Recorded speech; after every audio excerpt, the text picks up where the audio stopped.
Anthony Laney, welcome to the Archispeak podcast. Good to be with you, gentlemen.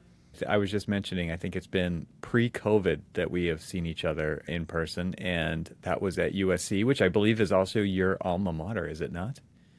That's right. I graduated from USC, and that's where I met my wife, and it's been really good to me. And yeah, it's kind of part of our network, and to be honest, one of the schools we love hiring from.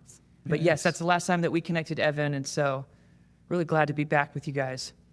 Yeah, and you just are now, I guess, in the midst of releasing. I think I read on your Instagram, it was like it basically alluded to like this is our first monograph. So I don't know what's in the works. You might have grand plans. It's probably like, well, let's see what happens with this one. I don't know, but congratulations on your Thank new you. book. And the title is I want you to say the title so that we make sure we get it exactly right. The title is Poetics of Home, Essays and Spaces by Laney L.A. So it features 9 homes. For us, it's the labor of love. Yes, I'll admit we have ambitions to do more. As you know, architecture is a patient craft. And so Yeah. actually the homes that'll be in the next book are more than half of them are already done. So, but this represents, I think, our first body of work. We've been in practice for about 10 years. And so, yeah, Nice. we're excited for sharing it with the world. And maybe you can just share a little bit more about the book because I noticed it's kind of broken up into 4 parts. Obviously, there's a lot of images, there's plans and some drawings, but it's also essays. And so I'm curious about that. And I'm also curious about the 9 projects. Is there some magic number in that, which like those were the right projects for this book, or is this based on some Instagram grid or something like that? No, we just felt those were the right projects. When we were younger as a practice, we were doing projects of a wider diversity. And I think part of this project for us, for the book, was to pick 9 homes that had a certain voice or message. And so we organized that into, yes, the chapters, the place of home, the sense of home, the rhetoric of home, the rhythm of home, and the author of home. And so we, as a studio, have this, I think, wonderful tradition of these weekly team talks. And so we're used to arguing and debating about kind of the meaning of architecture and what it means to make a home. And it was a super fun process to kind of workshop these ideas into these 5 chapters. And the essays aren't long. They're only about 3 pages each, but they just distill some of the ideas that we find compelling, and hopefully others might as well.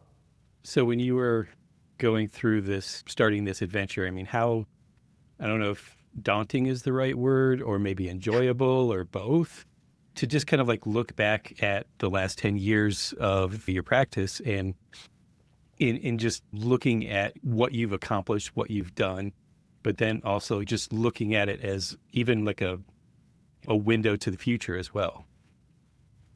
That's right. I think I have the bad habit of always looking forward. And so this exercise really was a blessing in that it helped us pause and reflect. And I think one of the most fulfilling parts, besides just celebrating the work of our team and our great clients, is the way that it helped us clarify some of the ideas that I think are still relevant to what we're trying to do today, to what we're trying to do next. For that reason, the project was very meaningful to us. Can you talk about that workshopping that you were just mentioning? I mean, I know from following your Instagram from early on, I mean, Instagram is probably, I don't know, you've been on it for at least as long as your practice has been around. I know you were very social media forward when it came to not only like the projects, but also the behind the scenes of the projects. And so I was aware of kind of projecting the big stuff on the big wall in the studio, and you would have a big word up, and then you did a lot of cool stuff in Keynote. And I remember just talking to you about this stuff, and I always thought it looked really clean. And you were like, well, it looks clean because like one of our rules is to be fast with this kind of stuff. I thought, oh, that's super insightful, right? It's just like a fast, clean, right? And you don't spend a lot of time crafting the stuff that has to go into the process of getting the work done, but also kind of like bringing these ideas to the surface. So can you talk about that workshopping that you do with your team out in the open? Kind of, it's very studio culture to me. It's very cool. Thank you. Yes. So we do have this weekly team talk, and I used to present them always, and now all teammates are involved. And so it's moved from Monday mornings to Friday at the end of the day. But effectively, we're taking a topic that inspires us, and we're trying to put into words and images like why we feel this is relevant, why it's kind of worthy of our passion. And so we just have literally hundreds of hours of practice talking about the ideas that are either architectural or adjacent to architecture. And the reason we started doing it was just a safe place to share what inspired us, but also it became kind of like a training wheels for our younger designers to just get up on stage and to have some executive presence. That was amazing.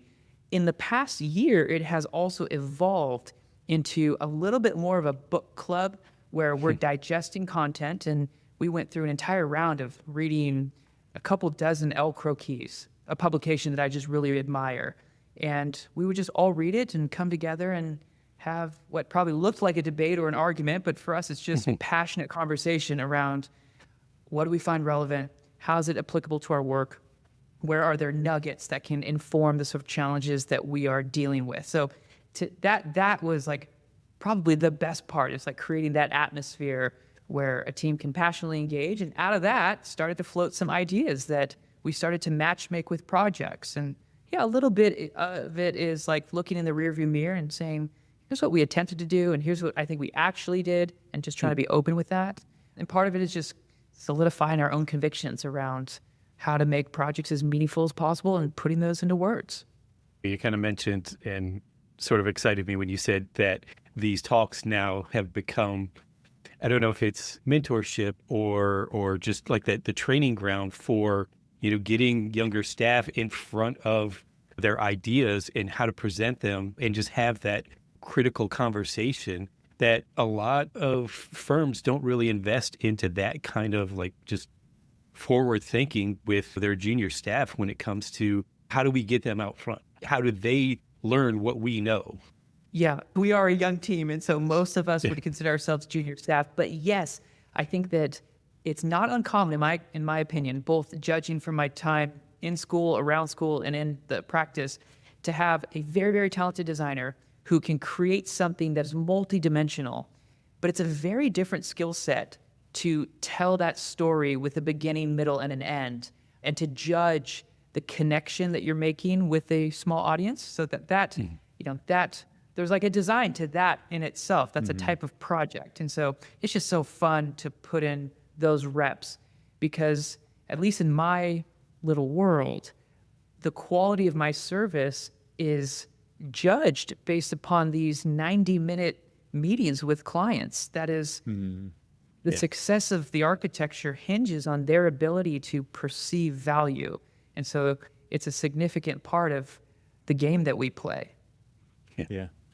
Can you kind of elaborate on, okay, so what I'm assuming happens is you're like you said, everybody's kind of reading these things and they're latching on to bits that connect with them. That's right. And then there's kind of this forum of debate and conversation about these ideas. Can you talk about kind of how that feeds back into the practice?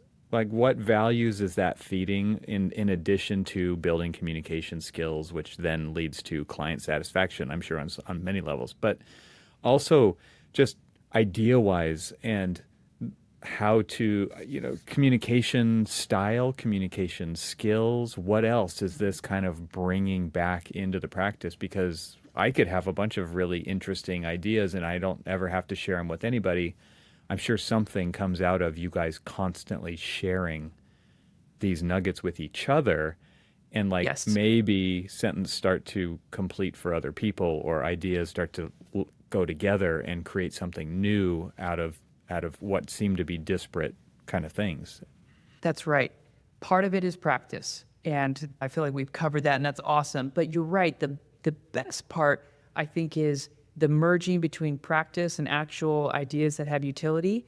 I think the thing that I think makes the biggest difference is resetting everyone's expectation around the intensity of feedback. In my experience, most American architecture schools graduate students who closely identify with their project, and so when they receive a critique that they identify with, or when receiving a critique for a piece of content that they identify with, it's like, it's hard to untangle that. And there's always this sense of, I feel there's tension there. And what I love is after spending hours and hours and hours as a team critiquing a thing, I start to see individuals disconnect that identification of themselves with an idea. And now it's, and I hear you guys talk about this a lot, it's like, let the best idea win. And you can argue, we force people to argue opposite sides of their opinion just to practice. What does an articulate argument feel like? Let's complement a strong argument, even if you disagree with it. And let me mention two other things. We have a design framework that we call our design ethos. And so whenever we see an idea that we think is relevant to most projects, we try to catalog it into one, like a category of our design ethos.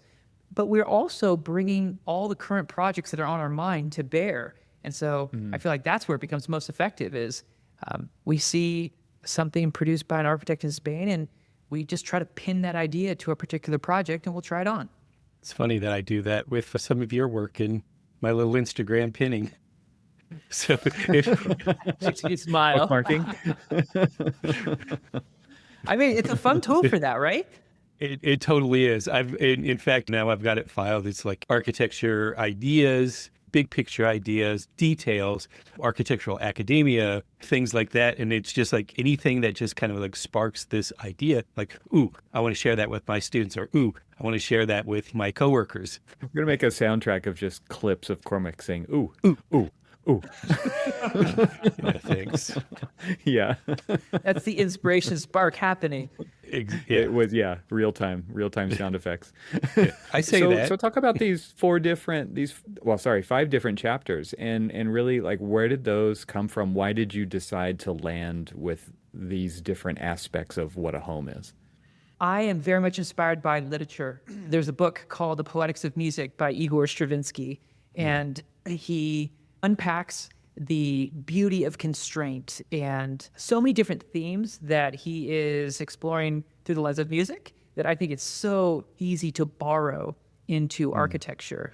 I'm also a big fan of the Poetics of Space by Gaston Bachelard. I might be saying that wrong. And so for us, we knew the theme was home. And the word poetics, it actually means making. And I know a little bit about you guys, and I know that you love the craft and the process.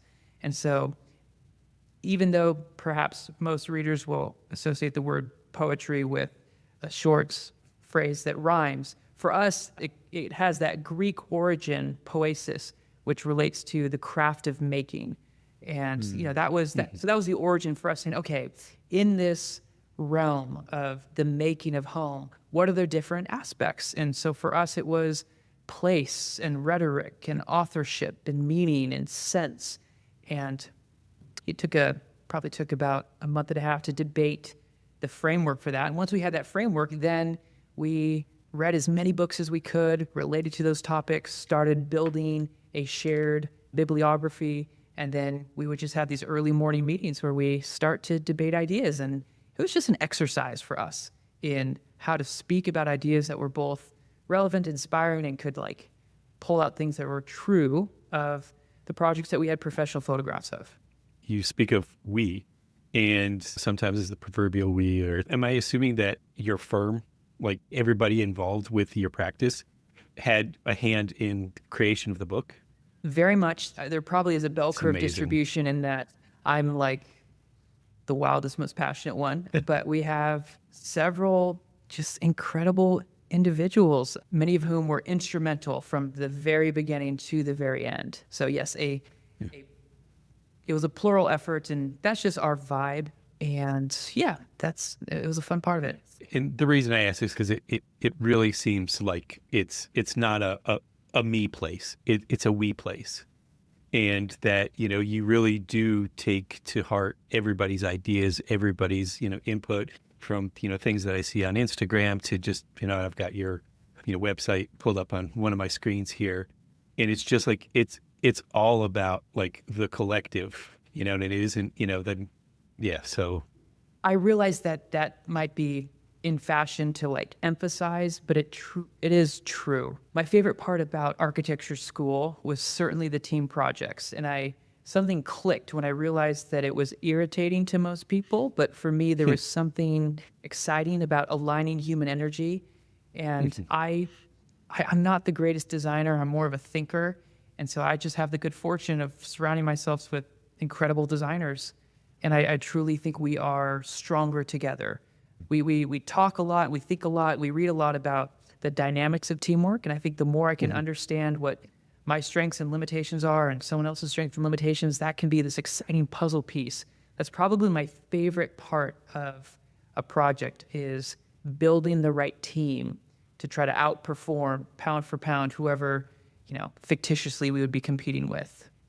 Nice. I am so glad you said that, and I am so making my students listen to this, because this is their first real group project, and so many of them, really don't like the group project. And the first Most time would probably agree. Yeah.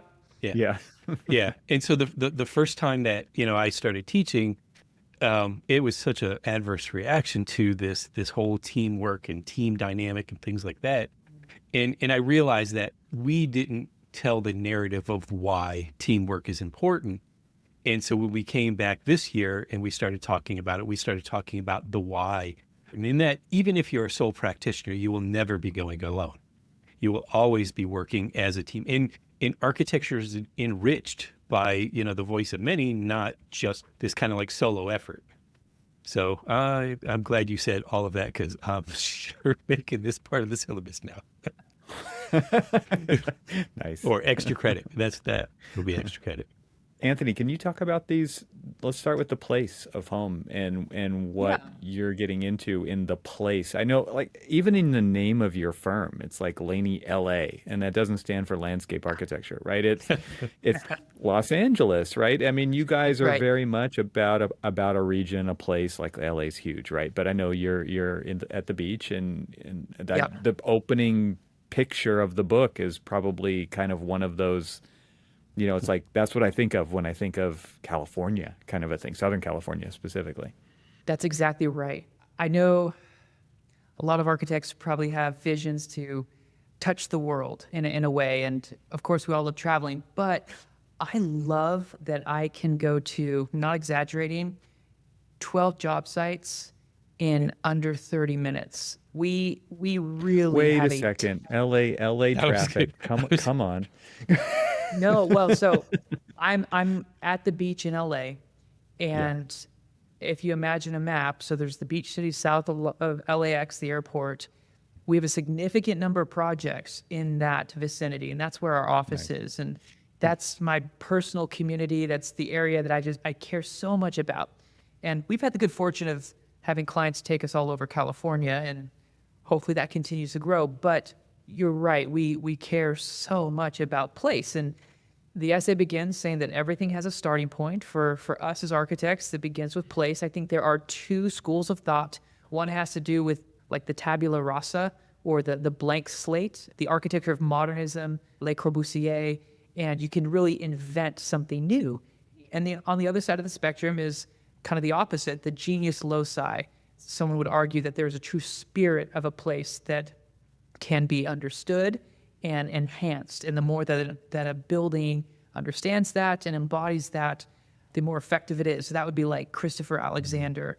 And so in Los Angeles, a lot of our clients are not from here, but they come here for a fresh start.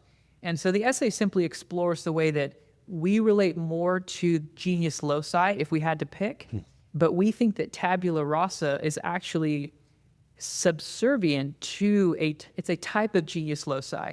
Like, that's kind of the quote spirit of LA, is this clean slate. And we explore what it means to create homes in this semi-dense environment on the beach, and how a home is very much defined by what you reveal and what you conceal. It's a place of privacy, and those thresholds are everything. And we want to be very intentional with where we embrace context and where we kind of edit the context, especially in these semi-suburban environments. And so we simply share our perspective on Los Angeles and the different philosophies as it relates to architecture and place. And try to just share our perspective on that.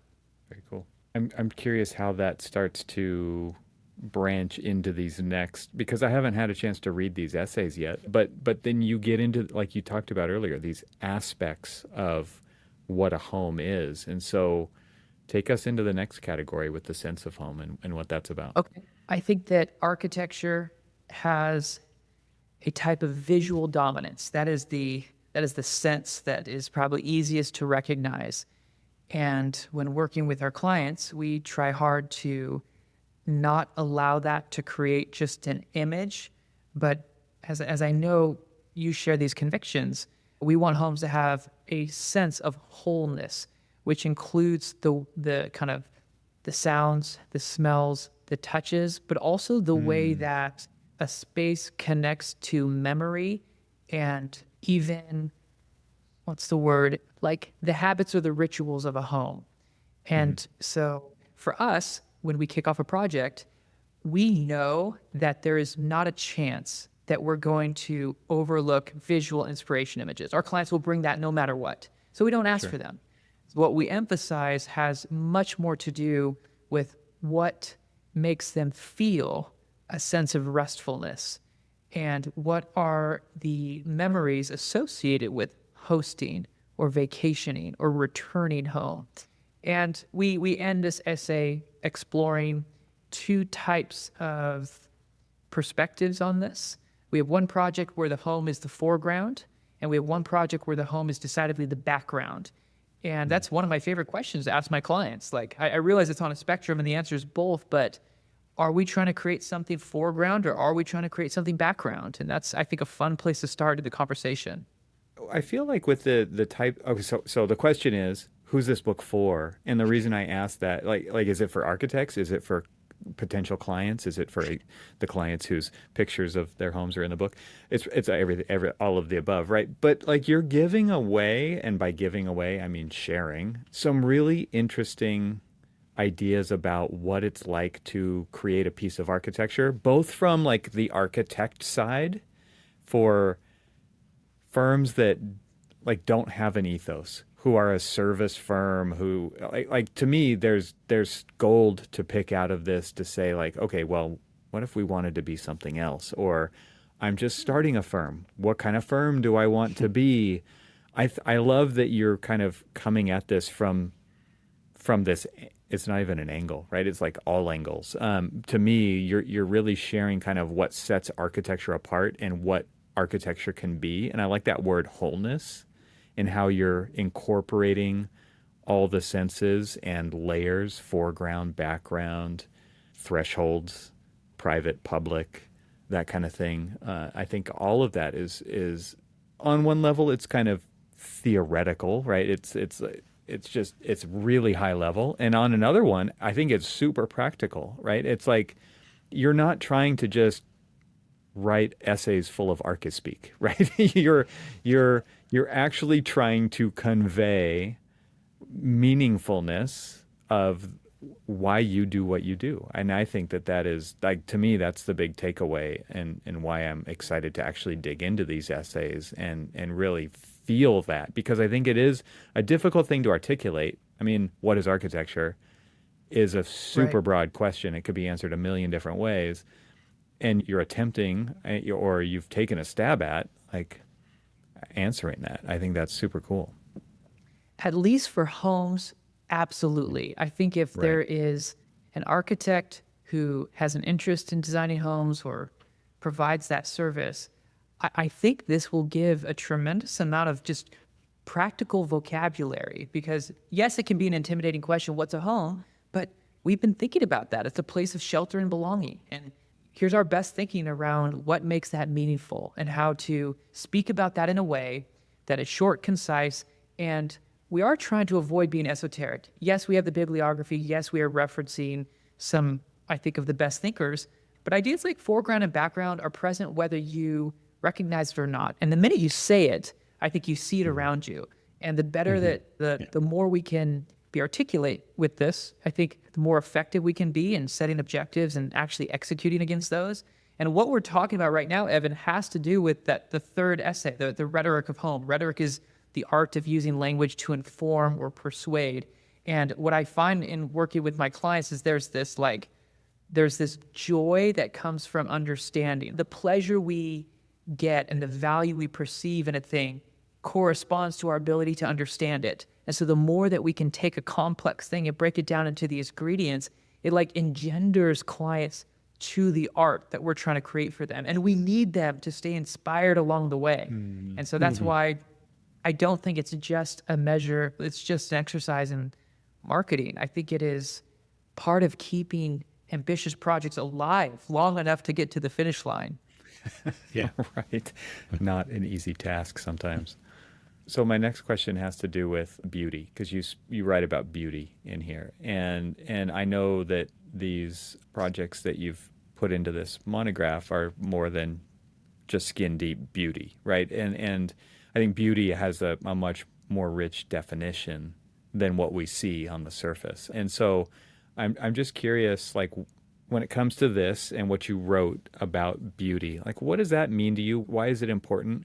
Why is it important to strive for that? And like, what are the levels that you're just kind of involving in that definition? Such a good question. So in my opinion, and I realize that people are free to disagree with this, but I think that beauty has been out of fashion, especially in elite circles, for quite some time now, because it is associated with a type of shallowness. But when beauty aligns with truth, it can have this impact of like making you forget about yourself. So it's that sense of awe when you see something that is, truly inspiring or truly beautiful. And so I think that is worth pursuing. And I will say that we don't aim directly at beauty, because then I do think you might accidentally land on vanity. So we do aim at truth, goodness, and beauty. But we also don't apologize for wanting to make it truly beautiful. It's not only beautiful, but I do think that at least in the homes that we do, we are trying to give people goosebumps. We want them to have the valence is the whole emotional experience. We want the valence to be truly positive and attractive. I appreciate that you took the time to kind of think through that. And it's interesting that you talk about that as a strategy. I think it's just kind of something architects do just intuitively also. But I agree. To actually take that and kind of create this alignment of those three different parts that you're talking about, right? Mm-hmm. Beauty and truth and goodness. And I'm just curious, do you have any examples of maybe how those have manifested in these projects? I mean, the beauty, I think, as a kid. Yeah, so like truth and goodness. I'm really curious, like, how those show up in these projects. So one of the examples in the book is a home called the Scalloped Concrete House. We call it the SC Residence for short. I wanted to talk about that one. Cormac, have you seen this? They've kind of redefined what I would have considered maybe board form concrete. I mean, obviously it's not. No. Yeah. You're not going to take my board form concrete away, Anthony, but I love I remember when you guys like were pulling the forms off of those when you were sharing that information back in the day. And I'm just like, I can't wait to see the final product here. So I'm just bringing that up because the scalloped concrete, it's incredible. So continue. Sorry. I appreciate that. We're very proud of it. I feel like that project is a project within a project. Just doing the concrete took a Herculean effort, and I'm glad that we played a role in a big team to pull it off. So I'll do my best to connect beauty, truth, and goodness to this. So in my opinion, the reason, Evan, that you're excited about it has to do with you intellectually know what it takes to do something that defies expectation related to the tectonics of concrete. I'm guessing that's what gets you excited. Yep. I'm guessing that's very different than what our client got excited about. Our client said, hey, I'm inspired by tropical architecture. Can we use bamboo to make concrete? I feel like it would be like a wave, right? It's got this soft texture. So it's just a very different starting point. And I feel like the best projects, they are intellectually stimulating, but then they are also physically stimulating in the sense that you can speak about it and you can also experience it. And if I'm leaving out goodness, I think maps to function. So the concrete is the structure of the house. Doing high-end residential design, it's very hard to not design an ugly skeleton and then cloak it in high-end materials. That there's a big trend to go that direction, and I've done my fair share of that. And so for the structure itself to be the finished surface, to be the art, and then to enable someone who is not in love with architecture to stand next to it and just immediately want to touch it, want to like have their hands rake across the surface and to pause, I think is something that we're proud of. But of course, the architects geek out because they know we had to take the formwork, draw it from the inside, map out every outlet, every attachment to the stair. We had to course every finished floor height so it perfectly matched. It's just a labor of love, and I feel like there's something in just the care that goes into that I think people can feel. One of the things, and it's one of the ones that I have bookmarked in my Instagram, is the SE house and also the HT residence. It seems like there's a simplicity and a truth to the materials that's where the beauty comes out of. But knowing the complexity, the rigor that it takes to actually accomplish that, you're right, is absolutely something that you're drawn to. Because emotionally, I look at that and I'm like, my God, look at that! Look how beautiful that is. And it's and I know like the way that like just the simple ribbing of it creates these like shadow lines throughout the day, and it kind of creates this emotion as it passes time and stuff like that. Those are like the visceral kind of emotional things that I always get attached to in architecture. But then I stand back and I'm like, how hard was that? You know, and then you appreciate it at a completely different level. Well, architects do, and I'm curious, Anthony, do owners appreciate, like talk about that, because you delivered on like a description of bamboo, concrete, structure, softness, which I think you accomplished. And so how do non-architects respond to that kind of a thing? I mean, obviously we have Cormac and I experienced this when we went to visit Louis Kahn buildings. It's like, I gotta touch that. I must touch, right, immediately. And I'm imagining with something like this, it's much more approachable and understandable from a non-architect's point of view to be like, you kind of get a similar reaction is what I'm assuming. Yes, and I think that I'm guessing that if there's any power to it, it's in the define of expectations, right? We don't expect concrete to be quote unquote soft, and it's got this pigment that makes it lean a little bit more pink or a little bit more orange rather than gray. And so it's just fun for me to catch these little glimpses where individuals who are not architects but are adjacent to our industry can appreciate the beauty of this material in a new way. And all we did was coordinate a texture, right? This is not a Saarinen or a Kahn building, but for us it was tremendously challenging. But it's also at such a human scale. It's a one-story wall that proceeds down into the basement. The stair is next to it. You walk next to it, you touch it, you feel it. And the scallop it happens twice from the top of your finger to the palm of your hand. So it's very human in its scale. And I think that's the thing that helps it be more digestible to a wider audience. You're absolutely right. I mean, I'm looking at the stair shot right now, and that stair shot, not only it's just there's so many several layers to it, but the biggest layer is really just the fact that the concrete itself doesn't feel like concrete. It's broken down to that human scale, exactly as you said. And it doesn't feel overbearing or daunting or anything like that. And even when Evan and I were in New Haven, Connecticut, and we went to the British Arts Museum. And the thing about that kind of made the concrete feel different than what you would normally expect concrete to be was how absolutely just baby bottom smooth it was. Butter. It was funny because Evan was hugging a Rudolph across the street. It was prickly. Yeah. It was and then we go into the British Arts and everything was like just the polar opposite. And it was just like the different emotions or the different connections that you had to each one of those buildings. And you can see that here, that it's just this, it's this digestible scale Thank you. gushing. I'm gushing. I'm very grateful to be with two guys who can geek out about board form concrete. It doesn't happen This to is me the every day. podcast. Yeah. This is the podcast for that. Yeah.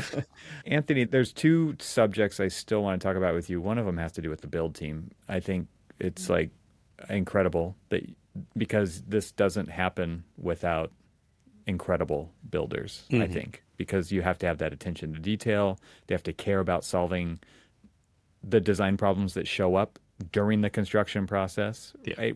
along your side and not fighting against you. And so I'm just curious, like your expectations around going into that. How did you find these people? Yes. What has that been like for you to work with them? I mean, the pictures are kind of the proof, I think, of what it's like to work with them. And so I'm just curious to hear more about that.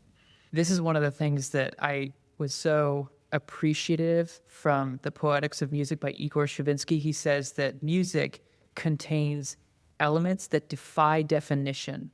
And I think that drawings are quite powerless to define architecture in its totality. And so I think if there's one thing that I think my highest and best use is team building. And it is no accident that we work with some of the best builders. And I think the very best builders, one is my neighbor right there, and the other is my neighbor right behind this wall. And so we put ourselves in proximity of the individuals who are absolutely necessary to elevate our work. We do our best at our drawings, but that is such a tiny fraction of what it takes to do something like the Scout Concrete House. And so from just the care of the general contractor all the way down to the skill of the subcontractor, all the way down to the personal relationship that we have with the laborers, it is absolutely essential.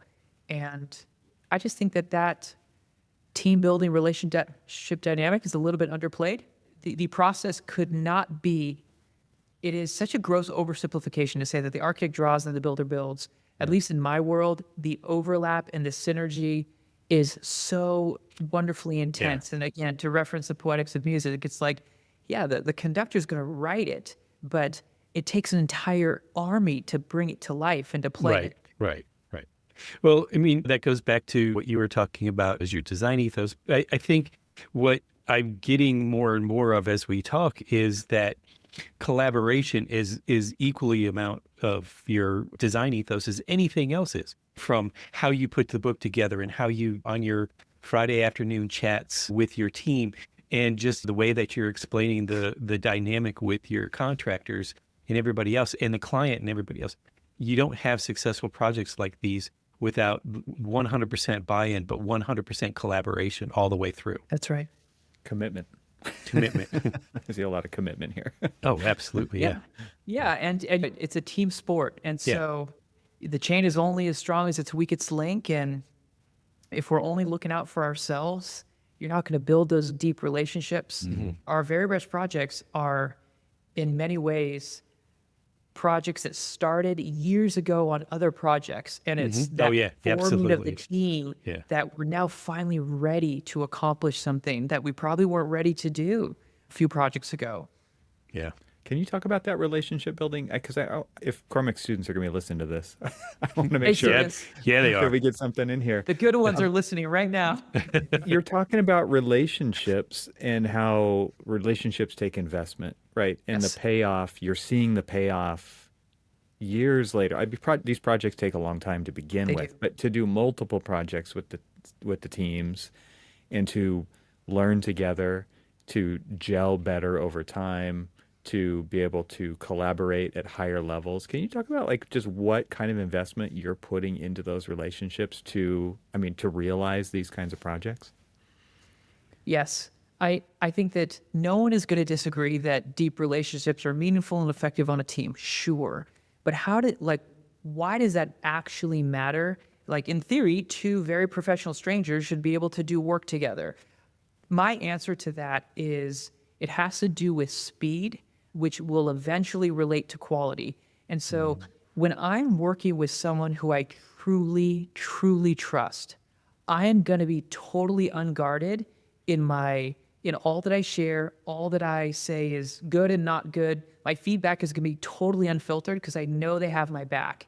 And if they do the same, in a 1 hour conversation, the number of ideas and revolutions that we will go through is going to run circles around me in a different context where I have to be guarded and protective and careful. The And word so, is safe, right? It's yes, like it you've built is. that relationship, and a relationship is a safe place because you can disagree and it's still a safe place, right? You That's can, exactly right. yeah. Because it's not interpersonal conflict, it's idea conflict. Yeah. And so even those two strangers could do great work and they sure could be high performers, I feel like we are in an iterative practice, an iterative art where mock-ups matter and we're searching for something that is truly the best thing. So therefore, if we can reduce the latency between repetitions, we're just going to outperform. And so that's why we just do so much better when we're working with either teammates, right, and employees, or with subcontractors, or with collaborators, where we have that history together, because we can just communicate so much more fluidly. The machine just gets better. And I don't want to call it a machine, but like Yeah. on some level, Yeah. it's just like you're working together because you're complementary parts that are Yeah. all pulling in the same direction. Yep, that's So right. I guess my final category of just something I wanted to talk about was, I mean, I look through this book and I kind of go back to the beginning of place. And then I think about Laney, LA, and I look at all these projects and I'm like, yep, California, yep, like super California. But there's still a range in these projects of Yeah. how they come across, right? Interiors and exteriors. And so I'm just curious for you, like, what is California architecture?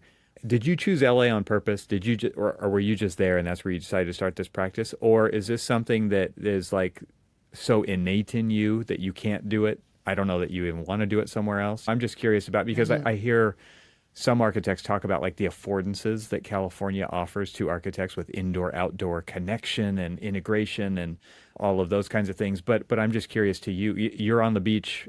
A lot of these projects, like you said, they're right around you. How important is that to you to like give it a California vibe, or is it just kind of the architecture is actually just saying that, but you're not programming it that way? Wow. A lot of good questions. There's too many. Because we're in it, I'll admit, I don't often think, how do I make this feel Californian? So it might just be in my DNA because DNA. I grew Well, up yeah, here. I think that totally counts. Yeah. But about half of our clients live here, and it's probably also in their DNA. But the other half are moving here, and these are retreats. They're second homes. They're very special places of retreat, escape, and rest. And so in that sense, I can detect in them a fresh eagerness to truly make it a California home, right? It makes no sense for them to leave Boston and to come to California and not And then- feel that sunscreen smell and the salt air and all that. So, and if there's a diversity in our work, it probably comes through in the essay we wrote on the authorship of home, where we just truly embrace a model where our clients are fully active participants in the dance of design. I realize that great architects can have a very different approach, but at least for us, we cherish and kind of admire the intelligence of our clients, and they are a significant component to the way that we create and iterate together. And so that just creates, I think, a diversity of results rather than of a more recognizable signature. What was interesting is, as Evan was asking that question, I think you are Californian. You're from there, right? You born and raised there. So, Yep. I mean, it is your essence. You are the genius. Can't get rid of it. Exactly. The genius loci of the place is you as much as it is. I mean, you're informed by the place is informed by you. And so really, Totally. you're either sharing some commonality with people who are of LA, and then there's the people who are seeking it out. You get this opportunity to share your understanding, your vision, what you feel LA and California is with somebody who's new and exploring and discovering, and you get that opportunity to discover together. Yeah, it's such a privilege. And I think you're totally right. You probably saw me nodding profusely a minute ago, but I do think that As architects, we create that place that has an impact on us. And at some point, it's hard to really separate, like, how does this all work? But we know there is this two-way street of influence that's happening. And I think that's one of the reasons why it's so special to create places. Yeah. The word that came to mind when you were talking about your clients, Anthony, was respect. And Yeah. like, you have this utmost respect for, obviously their position to hire you to do an incredible thing, but also what they bring to the table as far as ideas and collaboration. And I think it's interesting to think about a service industry respecting its clients the way that you just talked about them. Because I think a lot of times, and this is a general statement, but it's like, we got to do this thing for these people. And I mean, how many times have we heard, like, educate the client, right? How many times have we heard?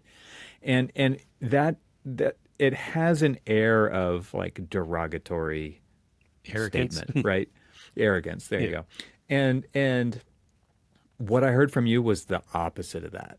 And I think that is just something that is also a really important point for the students who are listening, and maybe the people who are practicing who need a reminder that, like, you are providing a service for somebody who is, like, they're doing so much for you and you are doing so much for them in return. And that mutual respect, I hope, is something that we see more and more of and not less and less of, because we live in, like, a polarized society, right? Easy to put your hand up and like block people out. But what I'm hearing from you is like, wow, we really have this respect. You cherished that relationship that you build with them over that time. So I wanted to kind of just sit on that for a minute.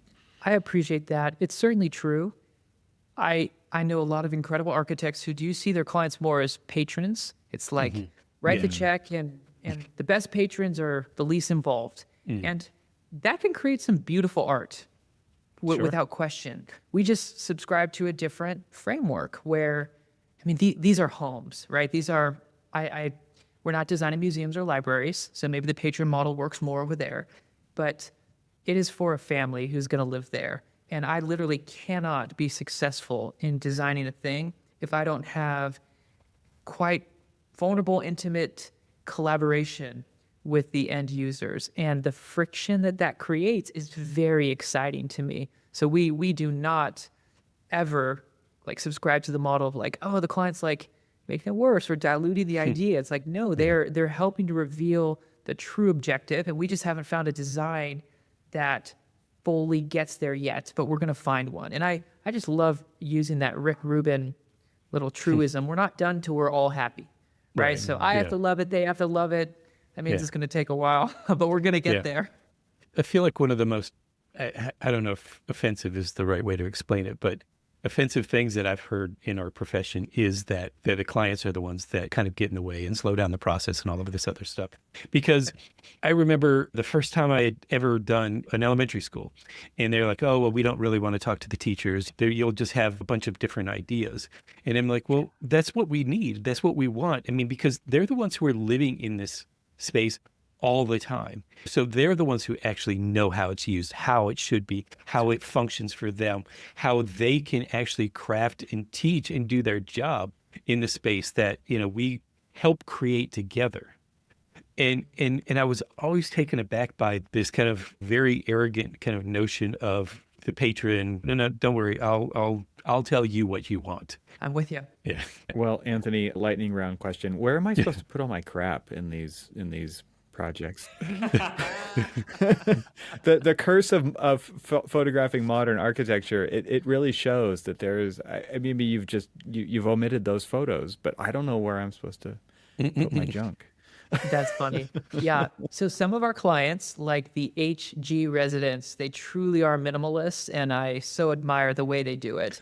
And other clients How is that have possible? Yeah, I don't Yeah, get it. most of them have real lives and vacuum cleaners, the whole deal. And so I realize this might be a clunky term today, but, you know, thinking about the service and the serve spaces, where do things go? How to make it, you know, when it's minimal, it usually means a lot of work went into making it feel that way. And there's this whole machine behind the scenes in terms of infrastructure that make it work. And I'm clicking through the HG resident right now, and you see where you can put it all, but it also, it's so hidden. It's all about the living. It's all about the space. It's all about that other stuff that I don't even know where to go from there. It's just, damn, I say, Anthony, damn. It was the lightning round. We weren't going to spend a lot of time on that. All right, sorry, lightning round, fast answers. All right, I have a question, because I watched an interview with you, and you were talking about your opportunity to live in the Gamble house, and so. The very first book that I ever purchased for myself on architecture was a Green and Green book, and prominently featured the Gamble mansion. And I've always been fascinated, always been amazed at it. I took kind of like this self-sojourn out to LA one time and had to seek it out, because it was like the first thing that I'd ever seen in the pages of an architecture book. So how, why, tell me more. Awesome experience. As a senior in architecture school, there was this like scholarship where they would pick one undergraduate and one graduate student to live there. So you live there, and your responsibilities have to do with setting up for events and participating in the tours. You just care for the grounds, and you also provide some security, because it's just good to have people there at nighttime. So it was such a joy. And I think about in 1908 to invent something that simultaneously was native, but like so new, and 100 years later is so timeless. Yes.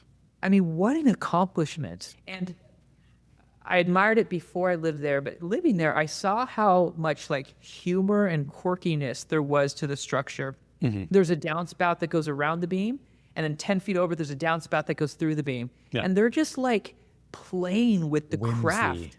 It's whimsy. Yes, yeah. There's a lightness to it that, it's just unbelievable. Truly a work of art. So how did that experience, and just being exposed to that whimsy, but that level of craftsmanship, that level of detail, just the thoughtfulness of the design, I'm asking it as if I don't already know the answer, that experience has kind of helped shape your sensibilities, your design practice, your everything. Well, home is the one-word answer. It's that suddenly I was convinced that there was no end to the creative pursuit of doing a home.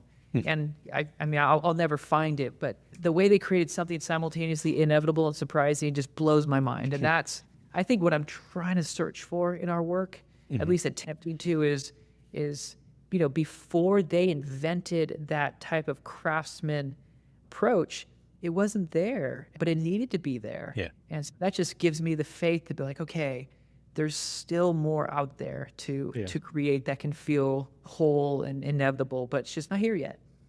We have to finish with that. That was perfect. Yeah. That was perfect. The book is called Poetics of Home, Essays in Spaces by Laney L.A. Anthony, where can people get this book?